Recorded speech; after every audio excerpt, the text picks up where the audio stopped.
नमस्कार दोस्तों, आज मैं आप लोगों के लिए बीएड फर्स्ट सेमेस्टर के प्रीवियस पेपर लेकर आया हूँ। फर्स्ट पेपर का नाम है जिसका कोड है B101 और नाम है philosophy and sociology of education. 2019-21 का ये पेपर है। दोस्तों, इसमें 2 खंड बने हुए हैं। सेक्शन ए में लघु उत्तरीय प्रश्न, शॉर्ट आंसर टाइप क्वेश्चंस। कोई 8 में से कोई 5 प्रश्न आपको करने हैं। प्रत्येक प्रश्न जो है 5 अंक का है। जो प्रश्न है इस प्रकार है: शिक्षा के दर्शन से आप क्या समझते हैं? संक्षेप में इसकी प्रकृति के बारे में वर्णन कीजिए। शिक्षा के दार्शनिक आधार की चर्चा कीजिए। महात्मा गांधी जी के अनुसार शिक्षा के अर्थ को स्पष्ट कीजिए। चौथा प्रश्न है सामाजिक स्तरीकरण के प्रत्यय को समझाइए। पांचवा प्रश्न, अस्तित्ववाद से आप क्या समझते हैं? उदाहरण दीजिए। शिक्षा में प्रकृतिवाद के योगदान की चर्चा कीजिए।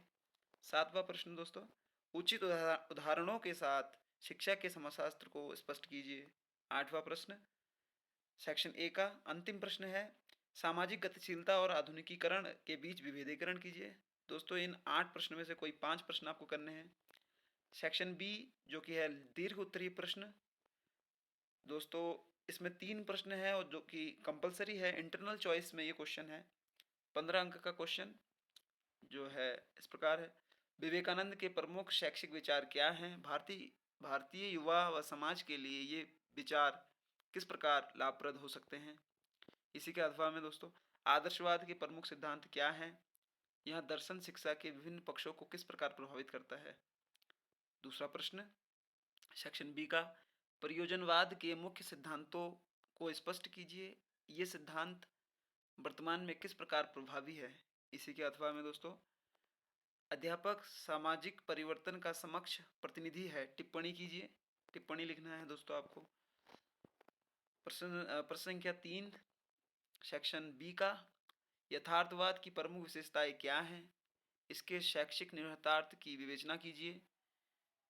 इसके ऑप्शन में है दोस्तों, सामाजिकरण से आप क्या समझते हैं? शिक्षा और सामाजिकरण एक दूसरे से किस प्रकार प्रभावित होते हैं? उदाहरण दीजिए। दोस्तों, इसके बाद है पेपर सेकंड B102, इसका नाम है childhood and growing up. Same pattern है, कोई 8 में से कोई 5 सेक्शन ए में करने हैं। जो प्रश्न है इस प्रकार है: बाल्यावस्था में वृद्धि और विकास को संक्षेप में स्पष्ट कीजिए।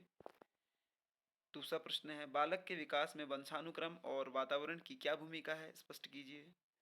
पियाजे की विकास की अवस्थाओं पर चर्चा कीजिए। शैशवावस्था के दौरान विकास की मुख्य विशेषताओं की चर्चा संक्षेप में कीजिए। बाल्यावस्था के दौरान संवेगात्मक एवं भाषा के विकास का वर्णन कीजिए। इसके बाद छठा प्रश्न है किशोरावस्था से आप क्या समझते हैं? किशोरावस्था की मुख्य विशेषताएं लिखिए। सातवां प्रश्न बाल्यावस्था के दौरान मुख्य व्यवहार संबंधी समस्या क्या है? अंतिम प्रश्न है सेक्शन ए का पेपर सेकंड में मानसिक स्वास्थ्य से आप क्या समझते हैं? मानसिक स्वास्थ्य को प्रभावित करने वाले कारकों की चर्चा कीजिए। सेक्शन बी दोस्तों दीर्घ उत्तरीय प्रश्न। जो प्रश्न है इस प्रकार है: discuss the principle of child development, give suitable example in support of your answer. बाल विकास के सिद्धांतों की चर्चा कीजिए। अपने उत्तर की पुष्टि उदाहरण देकर कीजिए। इसी के अथवा में दोस्तों समायोजन को स्पष्ट कीजिए। कुसमायोजन के मुख्य कारण क्या है? उचित उदाहरण दीजिए। दूसरा प्रश्न इसमें सेक्शन बी का किशोरावस्था स्तर की मुख्य समस्याओं का वर्णन कीजिए। निर्देशन एवं परामर्श की विद्यार्थियों की समस्या के समाधान में भूमिका की चर्चा कीजिए। इसी के अथवा में दोस्तों टिप्पणी लिखना है। ईगो पहचान विकास यानी ईगो आइडेंटिटी डेवलपमेंट एरिक्सन का। दूसरा है बाल्यावस्था विकास, बाल्यावस्था शिक्षा, चाइल्डहुड एजुकेशन। प्रश्न संख्या तीसरा सेक्शन बी का बाल्यावस्था स्तर पर आदत निर्माण पर विस्तार से चर्चा कीजिए। इस संदर्भ में परिवार की भूमिका स्पष्ट कीजिए। इसके ऑप्शन में है टिप्पणी लिखना है। Cognitive development during infancy, physical development during childhood, इनके ऊपर आपको टिप्पणी लिखना है। इसके साथ साथ paper third psychology of learner, same pattern. जो प्रश्न है इस प्रकार है: अधिगम प्रक्रिया को प्रभावित करने वाले कारकों का वर्णन कीजिए। सृजनात्मक प्रक्रिया के चरण कौन से हैं, चर्चा कीजिए। अधिगम अंतरण के प्रकारों का उपयुक्त उदाहरण द्वारा वर्णन कीजिए। लर्निंग ट्रांसफर के बारे में लिखना है। इसके बाद है चौथा, मैकडूगल के मूल प्रवृत्ति सिद्धांत को संक्षेप में लिखिए। पांचवा प्रश्न, व्यक्तित्व के मापन की किसी एक आत्मनिष्ठ विधि की व्याख्या कीजिए। अच्छे नेता की क्या विशेषताएं हैं, what are the qualities of good leader, ये लिखना है दोस्तों आपको। सातवां प्रश्न जो है, describe the concept of learning, अधिगम के संप्रत्यय को का वर्णन करना है। आठवां प्रश्न, कक्षा के सामाजिक सांवेगिक आबो हवा को विकसित करने के लिए शिक्षक की भूमिका क्या है।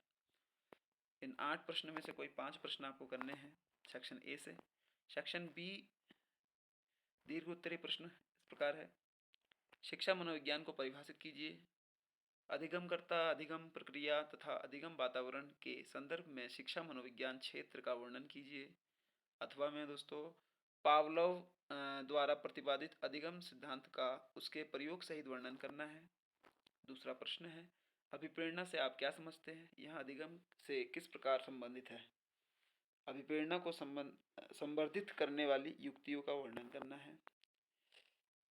इसके बाद इसके ऑप्शन में है दोस्तों, describe the steps of memory process, explain the methods of memorization. स्मृति प्रक्रिया के चरणों की व्याख्या करनी है, स्मृति की विधियों का वर्णन करना है। प्रश्न संख्या 3, बुद्धि को परिभाषित करना है, विभिन्न प्रकार के बुद्धि परीक्षणों का वर्णन कीजिए। इसके ऑप्शन में है, समूह गतिकी से आप क्या समझते हैं, समूह गतिकी को कौन कौन से कारक प्रभावित करते हैं, व्याख्या करनी है। अंतिम प्रश्न पत्र B 104, principle and methods of teaching. इसके जो प्रश्न हैं सेक्शन ए के वो इस प्रकार है, शिक्षण को परिभाषित कीजिए, शिक्षण की प्रकृति को लिखिए। दूसरा प्रश्न है, संप्रेषण प्रक्रिया को प्रभावित करने वाले विभिन्न घटकों के बारे में संक्षेप में लिखिए। तीसरा प्रश्न है, सूक्ष्म शिक्षण क्या है, वर्तमान शिक्षा प्रक्रिया के परिप्रेक्ष्य में इसके औचित्य को लिखिए। इसके बाद है दोस्तों, सूक्ष्म शिक्षण संदर्भ में प्रदर्शन कौशल के बारे में संक्षेप में लिखिए। पांचवा प्रश्न है, why models of teaching are important. इसके बाद है, explain small group instruction method. लघु समूह निर्देशन विधि को स्पष्ट करना है। सातवां प्रश्न है, शिक्षण के रचनावादी उपागम को संक्षेप में स्पष्ट कीजिए। पुनर्वलन कौशल क्यों महत्वपूर्ण है आवश्यक अध्यापक के लिए, ये लिखना है अंतिम प्रश्न में। इसके बाद सेक्शन बी, विस्तार पूर्वक शिक्षण के विभिन्न चरणों को व्याख्या करनी है। इसके ऑप्शन में, शिक्षण के स्तरों से आप क्या समझते हैं, विभिन्न प्रकार के शिक्षण स्तरों का विस्तार पूर्वक उल्लेख कीजिए। टिप्पणी लिखना है दोस्तों आपको दूसरे प्रश्न में, टोली शिक्षण, साइबरनेटिक्स, प्रोग्राम इंस्ट्रक्शन, अभिक्रमित अनुदेशन पर।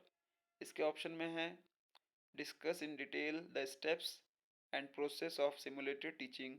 सिमुलेटेड टीचिंग यानी अनुकरणीय शिक्षण के पदों एवं प्रक्रिया का विस्तार पूर्वक चर्चा करनी है। अंतिम प्रश्न बी 104 में सेक्शन बी का, शिक्षण के प्रतिमानों की विशेषताएं क्या हैं, उसको लिखना है। विस्तार पूर्वक प्रत्यय उपलब्धि प्रतिमान का विवरण देना है। इसके ऑप्शन में अंतिम प्रश्न है, शिक्षण अथवा शिक्षक व्यवहार के परिमार्जन से आप क्या समझते हैं, फ्लेंडर के अंतःक्रिया विश्लेषण का सविस्तार वर्णन कीजिए। बहुत बहुत धन्यवाद दोस्तों आप सभी का, थैंक यू सो मच।